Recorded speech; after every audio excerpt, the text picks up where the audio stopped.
जय हिंद दोस्तों, मैं ओम प्रकाश यादव आपका अपना चैनल ओम प्रकाश एजुकेशन में स्वागत करता हूं। दोस्तों, अगर मेरा वीडियो अच्छा लगे तो इसे लाइक कीजिए, शेयर कीजिए और मेरे चैनल को सब्सक्राइब करना ना भूलें। आइए मैथ का एक चैप्टर स्टार्ट करते हैं।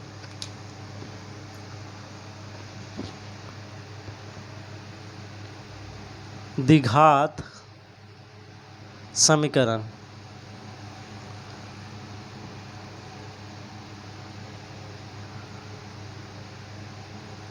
Quadratic equation. ये जो मैथ का एक बहुत इंपॉर्टेंट चैप्टर है, यहाँ से भी क्वेश्चन अक्सर कॉम्पिटिटिव एग्जाम में पूछे जाते हैं। तो आइए इसका पहले बेसिक कंसेप्ट देखेंगे, फिर इससे रिलेटेड जितना क्वेश्चन है उसको कराएंगे। तो आइए देखते हैं द्विघात समीकरण क्या होता है। देखिए, द्वि मतलब होता है, द्वि मतलब दो, अघात मतलब पावर। जिस भी समीकरण में किसी एक पद का पावर दो हो, दो से अधिक नहीं हो, सिर्फ दो हो, उसको हम द्विघात समीकरण कहते हैं। जैसे ax² plus bx plus c बराबर 0, ये क्या हो गया? एक समीकरण हो गया, ये द्विघात समीकरण हो गया। क्योंकि देखिए इसका ये पद है, इसमें कितने? तीन पद है। एक पद का जो पावर है वो दो है। द्वि मतलब दो, घात मतलब पावर। कोई भी समीकरण का एक पद का अगर पावर दो है तो उसको हम द्विघात समीकरण कहते हैं। सिर्फ दो होना चाहिए, दो से अधिक रहेगा तो द्विघात नहीं होगा। जैसा हम लिखते हैं 3x³ plus 2x plus x plus 3 बराबर 0। अगर ऐसे लिख दे तो देखिए यहाँ पावर 3 है, यहाँ पर पावर 2 है। अगर 3 हो गया, 2 भी है, 3 है, लेकिन अगर 3 यहाँ पर हो गया पावर, तो ये द्विघात समीकरण नहीं कहलाएगा। ये द्विघात समीकरण नहीं कहलाएगा। द्विघात समीकरण की परिभाषा है कि उसका घात सिर्फ दो होना चाहिए और एक पद का अगर पावर दो होता है तो वो द्विघात समीकरण कहलाएगा। चलिए आगे देखते हैं। ये रहा आपका द्विघात समीकरण। अगर ये द्विघात समीकरण है ax² plus bx plus c बराबर 0, ये द्विघात समीकरण है। अगर इस द्विघात समीकरण में x का मान ज्ञात करना होगा तो कैसे ज्ञात करेंगे? तो इसके लिए एक फार्मूला आता है। अगर ऐसा दे दे जैसे x² माइनस 4x प्लस 3 बराबर 0, अगर ऐसा समीकरण दे दे, कहे कि x का मान ज्ञात कीजिए, तो आप कैसे ज्ञात कीजिएगा? इसलिए इसका एक फार्मूला है। ये x जो होता है, x बराबर होता है minus B plus minus under root b² minus 4ac बटा 2a, ये आपका होता है x। इस फार्मूला पर बैठाइएगा तो x का मान जो है वो आपको मिल जाएगा। अब देखिए इसमें, देखिए यहाँ पे क्या होता है, आप कोई एक इक्वेशन ले लीजिए, x² माइनस 4x प्लस 3, ये क्या है? एक द्विघात समीकरण है। ये क्या है? एक द्विघात समीकरण है। अगर हमको इसमें x का मान ज्ञात करना होगा तो इस फार्मूला पर रखेंगे। देखिए रख क्या आता है कि नहीं, x है माइनस b। अब देखिए इसमें क्या होता है, इसको बोलते हैं a, ये जो पद है इसको a बोलेंगे, इसको बोलेंगे b। ये x के आगे जो लगा होगा पावर उसको a बोलेंगे, ये x के आगे जो आपका अंक दिया होगा उसको a बोलेंगे, इस x के आगे जो पावर अंक दिया होगा उसको b बोलेंगे, और ये जो है ये c है।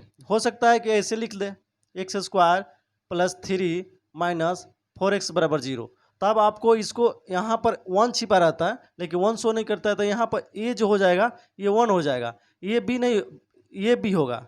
4x ये जो होगा ये b होगा, b कितना हो जाएगा?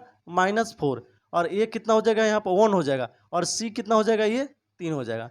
तो आप याद रखिएगा कि ये जो होता है x² के पहले वाला वैल्यू होता है, और b जो होता है वो x के बाद वाला वैल्यू होता है, और c जो होता है वो सिर्फ जो संख्या होती है वो c होती है। इतना आप समझ लिए। आइए दिखाते हैं आपको।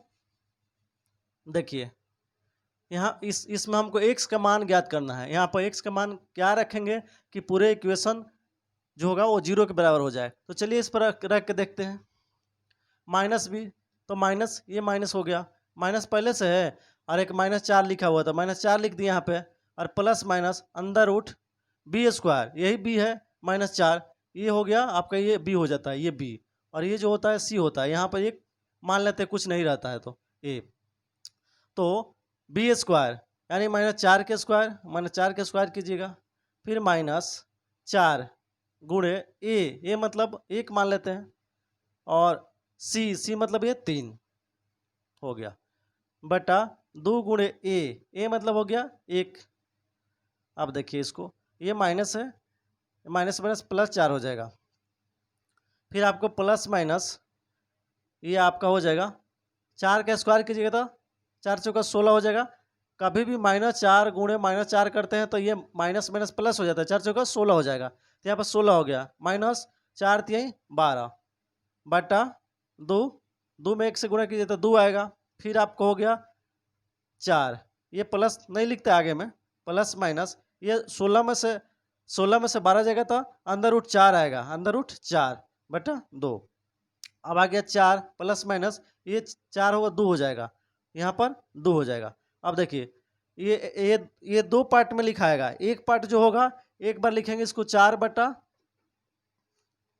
एक बार लिखेंगे 4 प्लस लिखेंगे प्लस 2 बटा ये 2, और दूसरा लिखेंगे 4 माइनस, क्योंकि प्लस माइनस दोनों है तो एक बार प्लस लिख दिए 2 के साथ, यानी 4 में एक बार 2 जोड़ेंगे और 4 में एक बार 2 घटाएंगे, तो 4 में एक बार 2 जोड़ दिए और 4 में एक बार 2 घटा लिए, और बटा में 2 है तो बटा में 2 लिख दिए, तो देखिए ये 2 पार्ट में डिवाइड हो गया। इसी को अल्फा और बीटा कहते हैं। 4 2 6 हो जाएगा, 6 बटा 2 हो जाएगा, इधर 4 में से 2 जाएगा 2 हो जाएगा, 2 बटा 2 हो जाएगा, कट जाएगा, ये हो जाएगा 3 और ये हो जाएगा 1, यानी जो वैल्यू आएगा वो 3 और 1 आएगा। अब यहाँ पर आप एक बार 3 रख के देखिए और एक बार 1 रख के देखिए, देखिए आता है कि नहीं।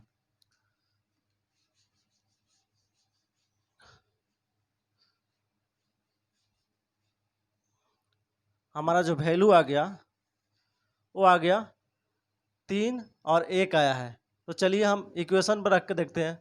4x + 3 यही लिखे हुए थे इक्वेशन, यही समीकरण लिखे हुए थे। देखिए 3 रखते हैं, 3 3 के 9 -4, और यहाँ पर क्या लिखेंगे, फिर 3 रखते हैं, 4 3 12 + 3 बराबर 0। तो देखिए तो 9 3 12, 12 में से -12 करिएगा तो 0, तो 0 बराबर 0, यानी ये मान हमारा सही है। दूसरा 1 रख के देखते हैं, 1 रखेंगे, देखिए 1 के स्क्वायर के जगह 1, 4 में 1 से गुणा करेंगे तो 4 और +3 बराबर 0, 3 1 कितना हो जाएगा 4, 4 में से 4 जाएगा 0, यानी 0 बराबर 0, ये भी, यानी दोनों मान जो है ये सही है। यहाँ तक आप समझ लिए। अब चलिए आपको आगे हम बढ़ाते हैं कंसेप्ट को। अब आपको x का मान अगर निकालना होगा तो ये फार्मूला यूज करिएगा, -b plus minus √b² - 4ac बटा 2a। अब देखिए इसको तोड़िएगा तो 2 मान आएगा, एक को बोलेंगे अल्फा, यानी कोई भी द्विघातीय समीकरण का 2 मूल होता है, यानी 2 उसका मान होता है। अभी निकाल के दिखाए थे 3 और 1, 2 मान आया था, तो यहाँ भी 2 मान कैसे आएगा, उसको अलग अलग कर देंगे। एक अल्फा निकालेंगे, जो 3 आया था उसको अल्फा मान लेंगे, जो 1 आया था उसको बीटा मान लेंगे।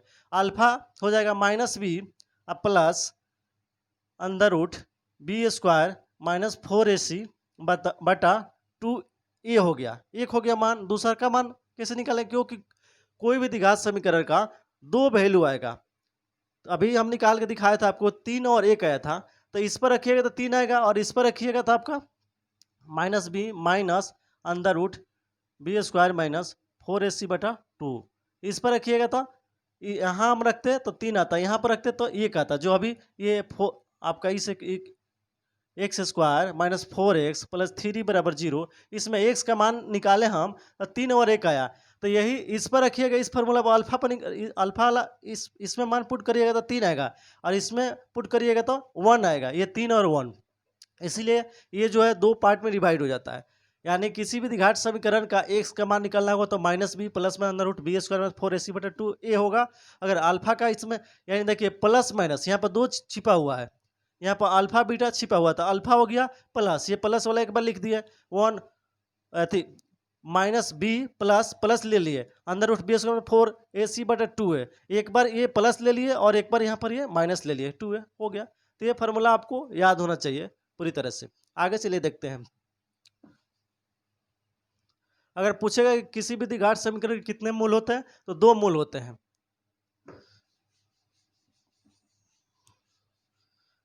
और आगे आपको हम बताते हैं कि जो x बराबर होता है -b plus minus √b² - 4ac बटा 2 है, तो ये जो होता है b² माइनस 4ac, ये इसको हम d से स्विच करते हैं, यानी इसको हम क्या बोलते हैं, इसको हम बोलते हैं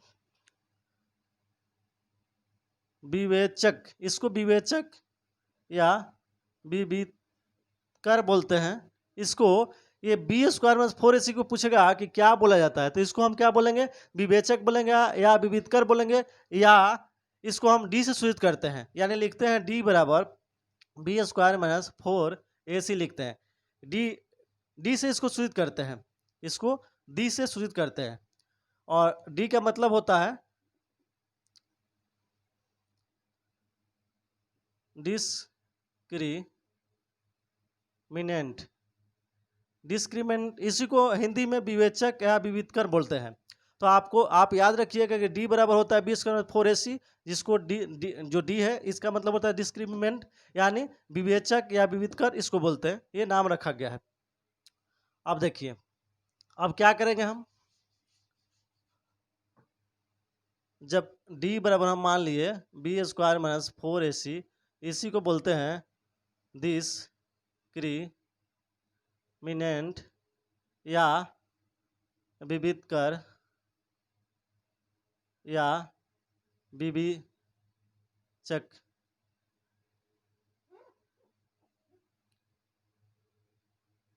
विवेचक बोलते हैं इसको। तो अब देखिए हम क्या करेंगे, अब अल्फा बराबर लिखेंगे -b plus under root d लिख देंगे यहाँ, क्योंकि ये पूरा हम d मान लिए, और 2a, और बीटा बराबर लिखेंगे हम -b माइनस रूट d बटा 2a। तो ये हमारा अल्फा और बीटा का मान हो गया, और इससे हम निकाल लेंगे। अब देखिए आपको d जो है, ये d का वैल्यू डिपेंड करेगा कि इक्वेशन जो है, जो समीकरण है किस प्रकार के, वास्तविक समीकरण है, समान है कि अवास्तविक है या असमान है, इस पर डिपेंड करेगा। तो चलिए हम देखते हैं, कुछ शर्त है, इस शर्त को लिखते हैं। यहाँ पर शर्त है,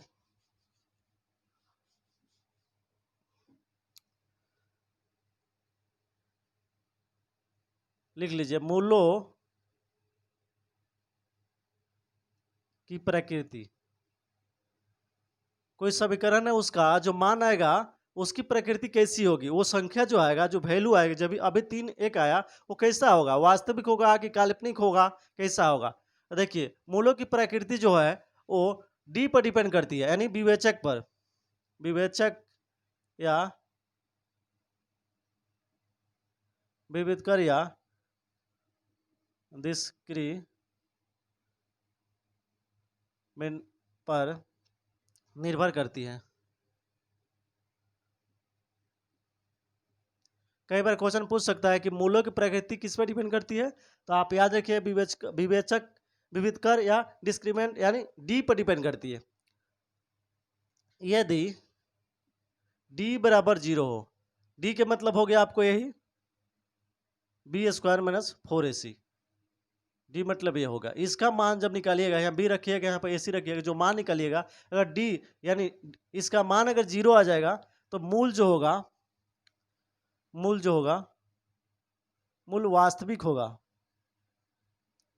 यानी जो इसका वैल्यू आएगा, अल्फा बीटा का जो मान आएगा वो आपका वास्तविक, यानी x का जो मान आएगा, x जो x लिखे था अभी, x इसका जो मान आएगा plus minus under root d बटा 2 है, इसका जो मान आएगा, x का जो मान आएगा वो वास्तविक संख्या आएगा और समान आएगा, यानी अल्फा का जो मान आएगा और जो बीटा का मान आएगा वो दोनों आपस में बराबर आएंगे। समान मतलब बराबर आएंगे। और वास्तविक संख्या किसको कहते हैं, जैसे मान लीजिए कि जिसको p बटा q के रूप में लिख सकते हैं, लेकिन q का मान जो होता है वो 0 नहीं होना चाहिए। ये q का मान 0, अगर यहाँ पर मान लीजिए 1 रखते हैं और नीचे में अगर 0 रखते हैं, तो इसका मान आज तक ज्ञात नहीं किया गया। आप याद रखिए कि 1 बटा 0, 0 से 1 में भाग करिएगा तो अपरिभाषित,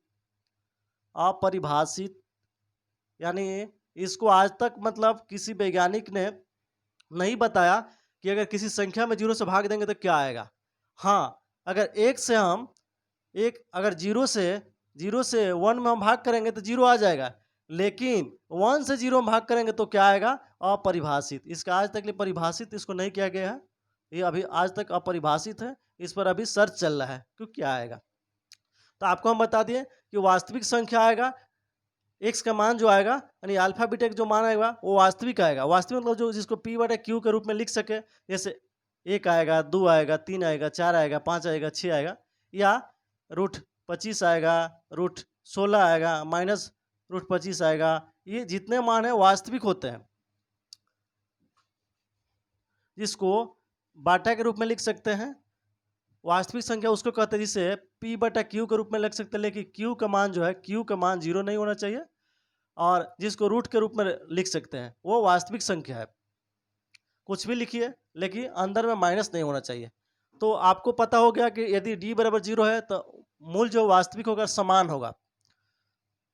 दूसरा कंडीशन है, अब वास्तविक होने का मतलब समझ गए कि उसका जो मान आएगा वो 1 2 3 4 5 कुछ भी आ सकता है, या रूट 25 रूट 30 रूट 40 कुछ भी आ सकता है। दूसरा का कंडीशन है कि यदि d बड़ा होगा 0 से, यानी d के मान 0 से बड़ा होगा तो जो मूल आएगा वो वास्तविक आएगा, लेकिन असमान आएगा। वास्तविक तो आप समझ गए, जो पी बटा क्यू के रूप में हो, बटा के रूप में हो, जिसका क्यू का मान 0 ना हो या रूट में हो, वो वास्तविक संख्या।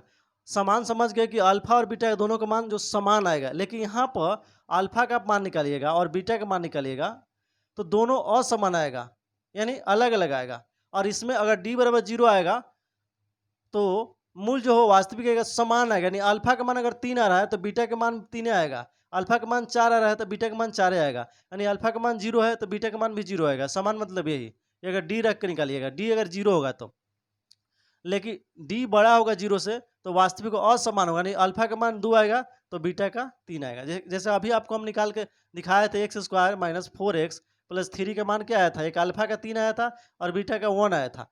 तो देखिए ये असमान हो गया, यहाँ 3 आ गया, यहाँ पे 1 आ गया तो असमान हो गया। वास्तविक, ये वास्तविक संख्या है, वास्तविक हो गया, असमान हो गया।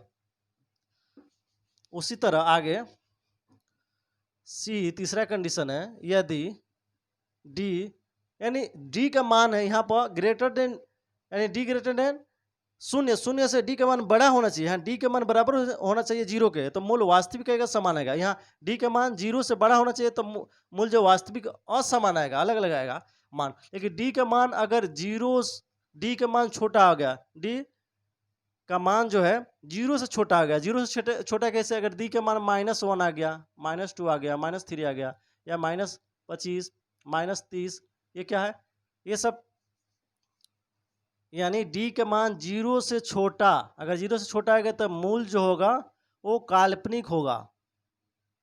ये पूछ सकता है एग्जाम में, और असमान होगा। जब काल्पनिक होगा तो असमान होगा ही होगा। अब देखिए यहाँ पर काल्पनिक क्या होता है, काल्पनिक संख्या क्या होती है, इसके बारे में बताते हैं। देखिए काल्पनिक मतलब होता है जिसका मान हम नहीं निकाल पाएंगे, सिर्फ कल्पना कर सकते। जैसे -25, इसका मान आप ना निकाल पाएंगे। जैसे अगर खाली रूट 25 है तो निकाल लीजिएगा 5, लेकिन अगर रूट में माइनस हम घुसा दिए तो इसका मान आप नहीं निकालिएगा। अगर रूट -30 कर दिए या रूट -64 कर दिए तो इसका मान आप क्या नहीं निकाल पाएगा। इसी को काल्पनिक कहते हैं। ऐसे आएगा मान, यानी रूट 25 आ जाएगा, यानी डी का जो मान आएगा, डी का मान यही होता है नो, b² - 4ac। और इसका हम मान निकालेंगे, जब इसका मान हम निकालेंगे तो ये माइनस क्या आएगा, अंदर रूट -25 आएगा, अंदर रूट -5 आएगा, अंदर रूट -3 आएगा। तो ये सब क्या हो गया, काल्पनिक, सिर्फ कल्पना कर सकते हैं, इसका वैल्यू आप नहीं निकाल सकते हैं। और असमान मतलब अल्फा और बीटा के मान अलग अलग आएंगे। तो ये आपको समझ में आ गया, मूल वास्तविक और समान कब होता है, मूल वास्तविक और असमान कब होता है, और मूल काल्पनिक और असमान कैसे होता है।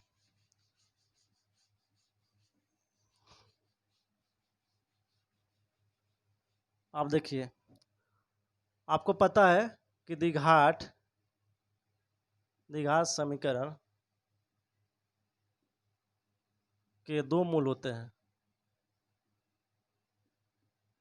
ये भी पूछ सकता है द्विघात समीकरण के कितने मूल होते हैं। ऑप्शन में 1 2 3 4 5 दे देगा। तो द्विघात समीकरण के जो होते हैं वो 2 मूल होता है, एक को बोलते हैं अल्फा और दूसरा के बीटा। तो देखिए यहाँ अल्फा प्लस बीटा बराबर होता है माइनस बी बटा ए, और अल्फा इंटू बीटा बराबर होता है सी बटा ए। ये आप फॉर्मूला याद रखिएगा कि अल्फा बीटा का मान जो होगा माइनस बी बटा ए के बराबर होगा, अल्फा गुणे बीटा का मान जो होगा वो सी बटा ए के बराबर होगा। ये भी फॉर्मूला है, इसको आप याद रखिएगा। अगर अल्फा का मान दे दिया, दूसरा फॉर्मूला है यदि द्विघात समीकरण के एक मूल अल्फा है तथा दूसरा मूल बीटा है तो समीकरण होंगे। अगर अल्फा बीटा का मान दे दिया, कहा कि आप समीकरण ज्ञात कीजिए, किस तरह के समीकरण होंगे, कैसा समीकरण होंगे, तो देखिए आप कैसे निकालिएगा। यदि द्विघात समीकरण के एक मूल अल्फा है, दूसरा क्या है बीटा है, तो आप द्विघात समीकरण कैसे निकालिएगा, x square minus alpha plus beta. ये अल्फा प्लस बीटा भी बता दिए माइनस बी बटा ए होता है, यहाँ पर x plus alpha into beta, alpha into beta का भी मान बता दिए सी बटे होता है बराबर 0। ये आपका हो जाएगा, ये आपका समीकरण हो जाएगा। X square minus alpha plus beta x plus alpha into beta बराबर क्या हो जाएगा 0 हो जाएगा। ये आपका समीकरण हो गया। समीकरण ज्ञात कर सकते हैं। अब देखिए कैसे ज्ञात कीजिएगा। अगर अल्फा का मान हम मान लीजिए 1 रख लिए, बीटा का मान मान लीजिए कि हम 3 रख लिए, आप कहेंगे कि समीकरण ज्ञात कीजिए, तो देखिए x square minus alpha plus beta x plus alpha into beta बराबर 0। तो एक्स स्क्वायर हो गया माइनस अल्फा प्लस बीटा 3 एक 4 एक्स, ये 3 यहाँ पर एक रखे, यहाँ पर 3 एक 4 एक्स हो गया, प्लस अल्फा गुणा बीटा, अल्फा बीटा यानी 3 में 1 से गुणा कीजिए तो कहते हैं 3 बराबर 0। तो देखिए ये आपका समीकरण आ गया। तो ऐसा आप याद कर सकते हैं। अल्फा का मान दे देगा, बीटा का मान दे देगा, कहेगा समीकरण 4 गो ऑप्शन में समीकरण दे देगा, तो आप ऐसा आराम से यहाँ पर पुट इस फार्मूला पर आप वैल्यू यहाँ पर रख अल्फा बीटा का आप निकाल सकते हैं समीकरण।